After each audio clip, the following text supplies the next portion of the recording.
आज आप सुनेंगे चैत्र पूर्णिमा श्री सत्यनारायण भगवान की व्रत कथा। प्रेम से बोलिए श्री सत्यनारायण भगवान की जय। अब सुनिए कथा। एक समय की बात है, नैमिषारण्य तीर्थ में सौनकादि 88,000 ऋषियों ने श्री सूत जी से पूछा, हे प्रभु, इस कलयुग में वेद विद्या रहित मनुष्य को प्रभु भक्ति किस प्रकार मिल सकती है तथा उनका उद्धार कैसे होगा। हे मुनि श्रेष्ठ, कोई ऐसा तप बतलाइए जिससे थोड़ा समय में ही पुण्य मिले और मनोवांछित फल भी मिल जाए। इस प्रकार की कथा सुनने की हम इच्छा रखते हैं। सर्व शास्त्रों के ज्ञाता सूत जी बोले, हे वैष्णवों, मैं पूज्य, आप सभी ने प्राणियों के हित की बात पूछी है, इसलिए मैं एक ऐसे श्रेष्ठ व्रत को आप लोगों को बतलाऊंगा जिसे नारद जी ने लक्ष्मी नारायण जी से पूछा था और श्री लक्ष्मीपति ने मुनि श्रेष्ठ नारद जी से कहा था। आप सब इसे ध्यान से सुनिए। एक समय की बात है, योगीराज नारद जी दूसरे के हित की इच्छा लिए अनेकों लोकों में घूमते हुए मृत्यु लोक में आ पहुँचे। यहाँ उन्होंने अनेक योनियों में जन्मे प्राय सभी मनुष्यों को अपने कर्मों द्वारा अनेक दुखों से पीड़ित देखा। उनका दुख देखकर नारद जी सोचने लगे कि कैसा यत्न किया जाए जिसके करने से निश्चित रूप से मानव के दुखों का अंत हो जाए। इसी विचार पर मनन करते हुए वह विष्णु लोक में गए। वहाँ वह देवों के इस नारायण की स्तुति करने लगे, जिनके हाथों में शंख चक्र गदा और पद्म थे, गले में वरमाला पहने हुए थे। स्तुति करते हुए नारद जी बोले, हे भगवान, आप अत्यंत शक्ति से संपन्न है, मन तथा वाणी भी आपको नहीं पा सकती है। आपका आदि मध्य तथा अंत नहीं है। निर्गुण स्वरूप सृष्टि के कारक भक्तों को दुख दूर करने वाले हैं। आपको मेरा नमस्कार है। नारद जी की स्तुति सुन विष्णु भगवान बोले, हे मुनि श्रेष्ठ, आपके मन में क्या बात है? आप किस काम के लिए पधारे हैं, उसे निसंकोच कहे। इस पर नारद मुनि बोले कि मृत्यु लोक में अनेक योनियों में जन्मे मनुष्य अपने कर्मों के द्वारा अनेकों दुख से दुखी हो रहे हैं। हे नाथ, आप मुझ पर दया रखते हैं तो बतलाइए कि वो मनुष्य थोड़े प्रयास से ही अपने दुख से कैसे छुटकारा पा सकते हैं।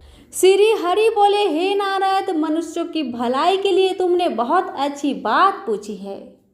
जिसके करने से मनुष्य मोह से छूट जाता है, वह बात मैं कहता हूँ, उसे सुनो। स्वर्ग लोक व मृत्यु लोक दोनों में एक दुर्लभ उत्तम व्रत है जो पुण्य देने वाला है। आज प्रेमवश होकर मैं उसे तुमसे कहता हूँ। श्री सत्यनारायण भगवान का यह व्रत अच्छी तरह विधान पूर्वक करके मनुष्य तुरंत ही यहाँ सुख भोग कर मरने पर मोक्ष को पाता है। श्री हरि के वचन सुन नारद जी बोले कि उस व्रत का फल क्या है और उसका विधान क्या है। यह व्रत किसने किया था? इस व्रत को किस दिन करना चाहिए? सब कुछ विस्तार से बतलाइए। नारद की बात सुनकर श्री हरि बोले, दुख व शोक को दूर करने वाला, यह सभी स्थानों पर विजय दिलाने वाला है। मानव को भक्ति व श्रद्धा के साथ शाम को श्री सत्यनारायण की पूजा धर्म परायण होकर ब्राह्मणों व बंधुओं के साथ करनी चाहिए।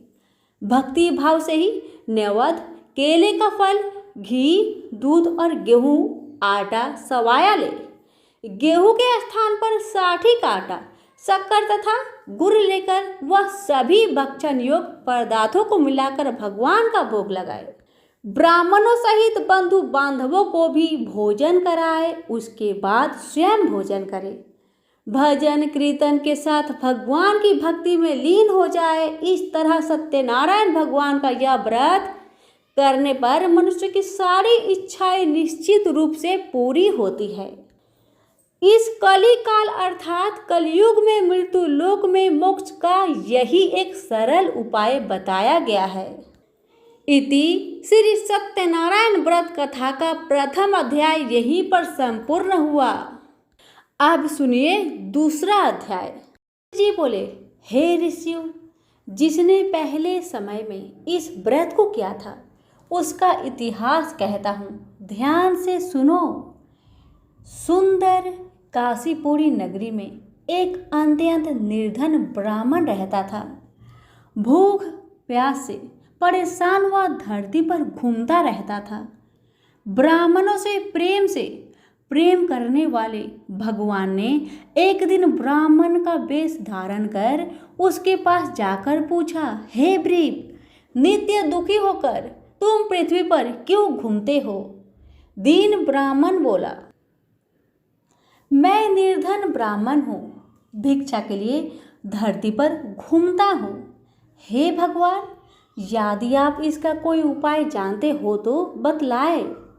वृद्ध ब्राह्मण कहता है कि सत्यनारायण भगवान मनोवांछित फल देने वाले हैं, इसलिए तुम उनका पूजन करो। इसे करने से मनुष्य सभी दुखों से मुक्त हो जाता है। वृद्ध ब्राह्मण बनकर आए सत्यनारायण भगवान उस निर्धन ब्राह्मण को व्रत का सारा विधान बताकर अंतर ध्यान हो गए। ब्राह्मण मन ही मन सोचने लगा कि जिस व्रत को वृद्ध ब्राह्मण करने को कह गया है मैं उसे जरूर करूँगा। यह निश्चय करने के बाद उसे रात में नींद नहीं आई। वह सवेरे उठकर सत्यनारायण भगवान के व्रत का निश्चय कर भिक्षा के लिए चला गया। उस दिन निर्धन ब्राह्मण को भिक्षा में बहुत धन मिला, जिससे उसने बंधु बांधवों के साथ मिलकर श्री सत्यनारायण भगवान का व्रत संपन्न किया।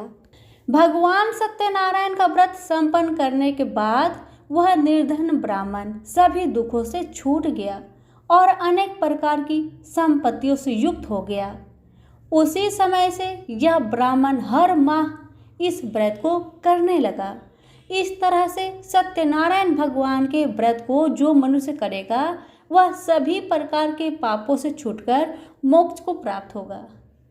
जो मनुष्य इस व्रत को करेगा वह सभी दुखों से मुक्त हो जाएगा।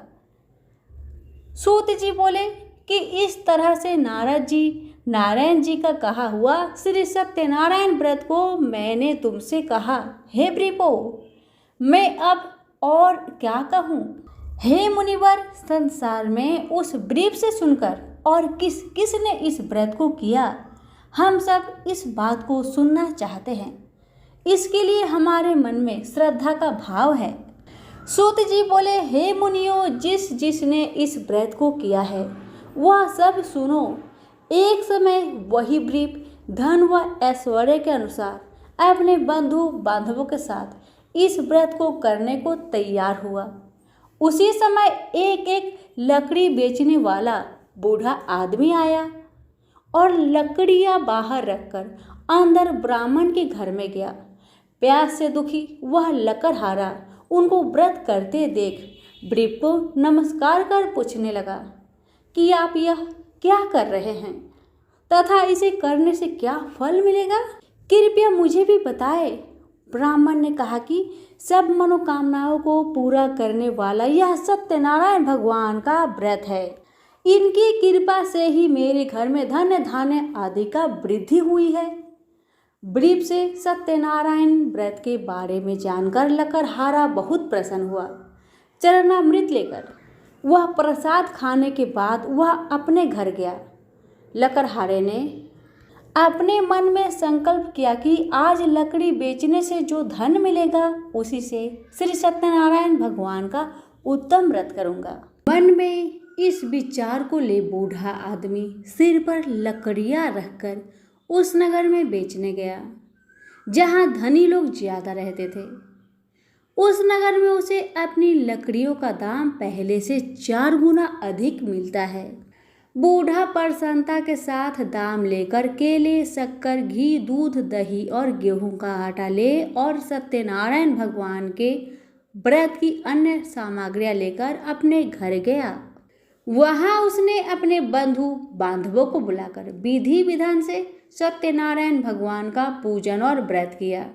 इस व्रत के प्रभाव से वह बूढ़ा लकड़हारा धन पुत्र आदि से युक्त होकर संसार के समस्त सुख भोग कर अंत काल में बैकुंठ धाम चला गया।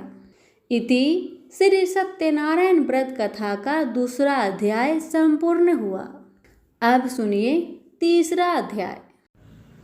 सूत जी बोले, हे श्रेष्ठ मुनियों, अब आगे की कथा कहता हूँ।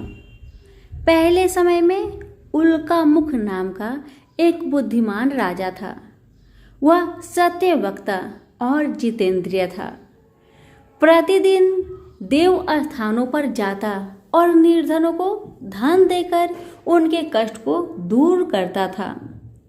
उसकी पत्नी कमल के समान मुख वाली तथा सती साध्वी थी।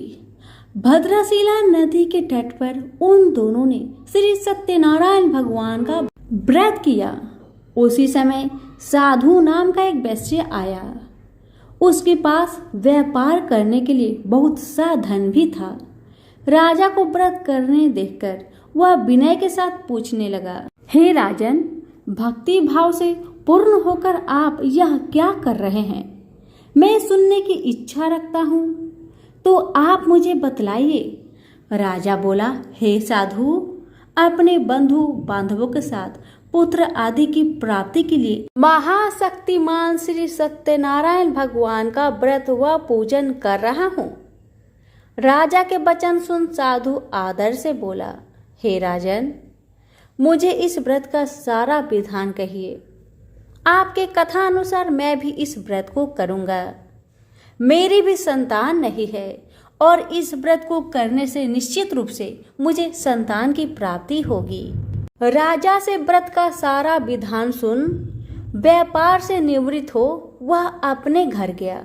साधु वैश्य ने अपनी पत्नी को संतान देने वाले इस व्रत का वर्णन कह सुनाया और कहा कि जब मेरी संतान होगी तब मैं इस व्रत को करूँगा। साधु ने इस तरह के वचन अपनी पत्नी लीलावती से कहे। एक दिन लीलावती पति के साथ आनंदित हो सांसारिक धर्म में प्रवृत्त होकर सत्यनारायण भगवान की कृपा से गर्भवती हो गई। 10वें महीने में उसके गर्भ से एक सुंदर कन्या ने जन्म लिया। दिनों दिन वह ऐसे बढ़ने लगी जैसे कि शुक्ल पक्ष का चंद्रमा बढ़ता है। माता पिता ने अपनी कन्या का नाम कलावती रखा। एक दिन लीलावती ने मीठे शब्दों में अपने पति को याद दिलाया कि आपने सत्यनारायण भगवान के जिस व्रत को करने का संकल्प किया था उसे करने का समय आ गया है। आप इस व्रत को करिए। साधु बोला कि हे प्रिय, इस व्रत को मैं उसके विवाह में करूँगा। इस प्रकार अपनी पत्नी को अवशासन देकर वह नगर को चला गया। कलावती पिता के घर में रहकर वृद्धि को प्राप्त हो गई। साधु ने एक बार नगर में अपनी कन्या को सखियों के साथ देखा तो तुरंत ही दूत को बुलाया और कहा कि मेरी कन्या की योग वर देखकर आओ। साधु की बात सुनकर दूत कंचन नगर में पहुंचा और वहां देखभाल कर लड़की के सुयोगवानिक पुत्र को ले आया। सुयोग लड़के को देख साधु ने बंधु बांधवों को बुलाकर अपनी पुत्री का विवाह कर दिया। लेकिन दुर्भाग्य की बात ये कि साधु ने अभी भी श्री सत्यनारायण भगवान का व्रत नहीं किया। इस पर श्री भगवान क्रोधित हो गए और श्राप दिया कि साधु को अत्यधिक दुख मिले। अपने कार्य में कुशल साधु बनिया जामाई लेकर समुद्र के पास स्थित होकर रत्नासारपुर नगर में गया। वहां जाकर दामाद ससुर दोनों मिलकर चंद्रकेतु राजा के नगर में व्यापार करने लगे। एक दिन भगवान सत्यनारायण की माया से एक चोर राजा का धन चुराकर भाग रहा था। उसने राजा के सिपाहियों को अपना पीछा करते देख चुराया हुआ धन वहां रख दिया जहां साधु अपने जामाई के साथ ठहरा हुआ था। राजा के सिपाहियों ने साधु वैश्य के पास राजा का धन पड़ा देखा तो वह ससुर जमाई दोनों को बांधकर प्रसन्नता से राजा के पास ले गए और कहा कि उन दोनों चोरों को हम पकड़ लाए हैं, आप आगे की कार्यवाही की आज्ञा दे। राजा की आज्ञा से उन दोनों को कठिन कारावास में डाल दिया गया और उनका सारा धन भी उनसे छीन लिया गया। श्री सत्यनारायण भगवान के श्राप से साधु की पत्नी भी बहुत दुखी हुई। घर में जो धन रखा था उसे चोर चुरा ले गए। शारीरिक तथा मानसिक पीड़ा व भूख प्यास से अति दुखी हो अन्न की चिंता में कलावती ब्राह्मण के घर गई। वहां उसने श्री सत्यनारायण भगवान का व्रत होते देखा। फिर कथा भी सुनी। वह प्रसाद ग्रहण कर वह रात को घर वापस आई। माता ने कलवाती से पूछा कि हे पुत्री, अब तक तुम कहाँ थी? तेरे मन में क्या है? कलवती ने अपने माता से कहा, हे माता, मैंने एक ब्राह्मण के घर में श्री सत्यनारायण भगवान का व्रत देखा है। कन्या के वचन सुन लीलावती भगवान की पूजन की तैयारी करने लगी। लीलावती ने पारिवारिक व बंधुओं सहित सत्यनारायण भगवान का पूजन किया और उनसे वर मांगा कि मेरे पति तथा जमाई शीघ्र घर आ जाए। साथ ही ये भी प्रार्थना की कि हम सबका अपराध क्षमा करे।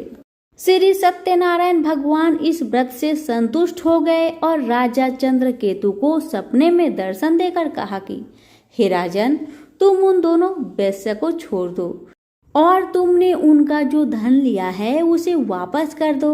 अगर ऐसा नहीं किया तो मैं तुम्हारा धन, राज्य व संतान सभी को नष्ट कर दूंगा।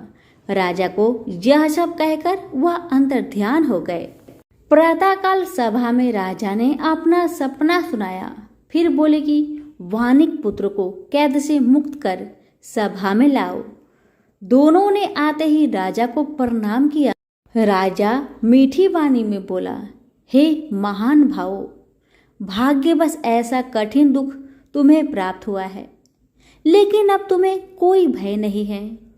ऐसा कहकर राजा ने उन दोनों को नए वस्त्र भूषण भी पहनाए और जितना धन उनका लिया था उससे 2 गुना धन देकर वापस कर दिया। दोनों वैश्य अपने घर को चल दिए।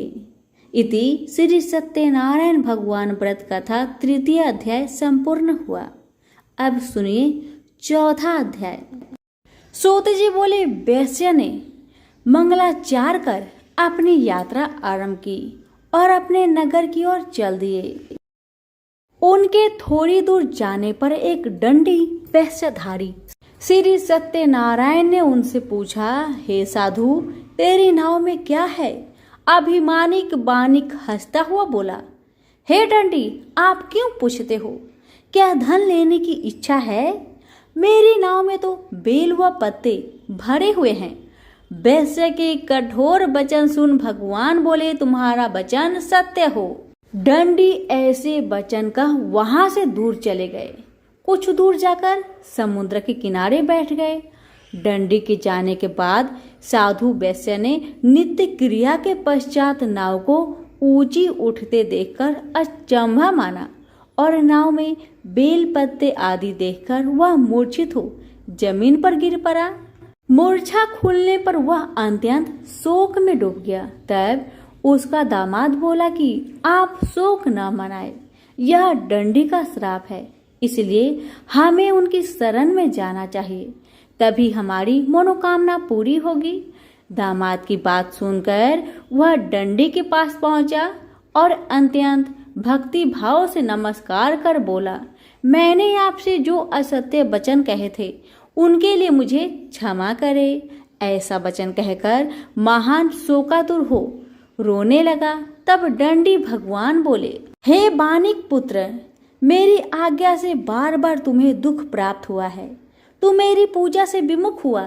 साधु बोला, हे भगवान, आपकी माया से ब्रह्मा आदि देवता भी आपके रूप को नहीं जानते, तब मैं अज्ञानी कैसे जान सकता हूँ? आप प्रसन्न होइए, अब मैं सामर्थ्य के अनुसार आपकी पूजा करूंगा। मेरी रक्षा करे और पहले के समान नौका में धन भर दे। साधु वैश्य के भक्ति पूर्वक वचन सुनकर भगवान प्रसन्न हो गए और उसकी इच्छा अनुसार वरदान देकर अंतर्ध्यान हो गए। ससुर जमाई जब नाव पर आए तो नाव धन से भरी हुई थी। फिर वह अपनी अन्य साथियों के साथ सत्यनारायण भगवान का पूजन कर अपने नगर को चल दिए। जब नगर के नजदीक पहुंचे तो दूत को घर पर खबर करने को भेज दिया। दूत साधु की पत्नी को प्रणाम कर कहता है कि मालिक अपने दामाद सहित नगर के निकट आ गए हैं। दूत की बात सुन साधु की पत्नी लीलावती ने बड़े हर्ष के साथ सत्यनारायण भगवान का पूजन कर अपनी पुत्री कालावती से कहा कि मैं अपने पति के दर्शन को जाती हूँ, तू कार्य पूर्ण कर शीघ्र आ जा। माता के ऐसे वचन सुन कालावती जल्दी से प्रसाद छोड़ अपने पति के पास चली गई।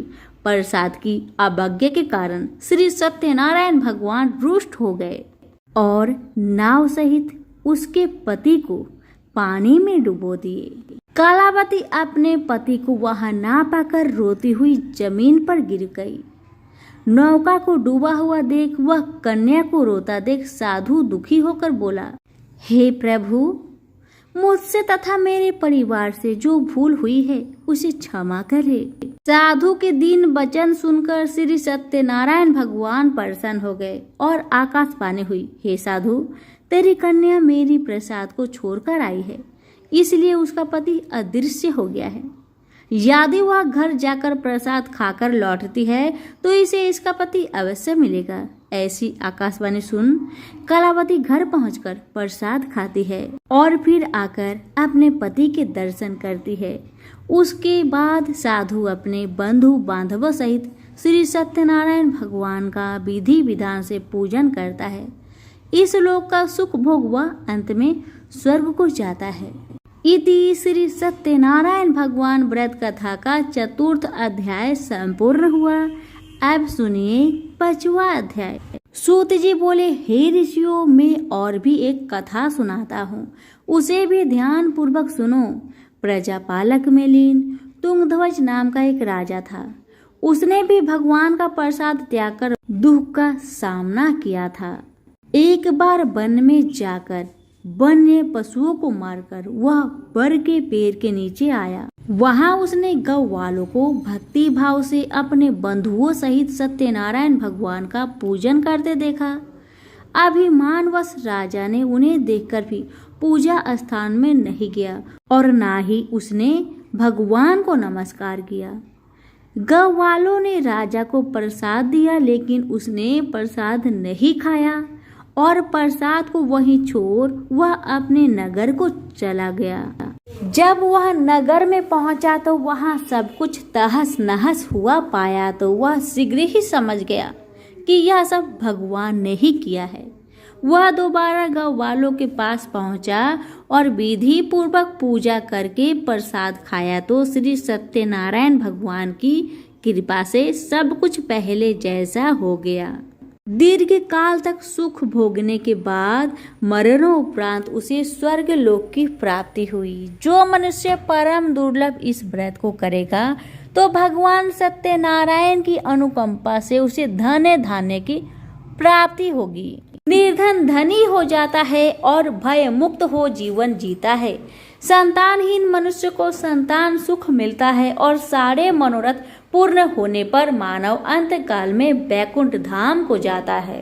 सूत जी बोले, जिन्होंने पहले इस व्रत को किया है अब उनके दूसरे जन्म की कथा कहता हूँ। वृद्ध सतानंद ब्राह्मण ने सुदामा का जन्म लेकर मोक्ष की प्राप्ति की। लकड़हारे ने अगले जन्म में निषाद बनकर मोक्ष प्राप्त किया। उल्कामुख नाम का राजा दशरथ होकर बैकुंठ को गए। साधु नाम के वैश्य ने मोरध्वज बनकर अपने पुत्र को आरे से चीरकर मोक्ष पाया। महाराज तुंगध्वज ने स्वयंभू होकर भगवान में भक्ति युक्त हो कर्म कर मोक्ष पाया। इति श्री सत्यनारायण व्रत कथा का 5वां अध्याय संपूर्ण हुआ। तो प्रेम से बोलिए श्री सत्यनारायण भगवान की जय।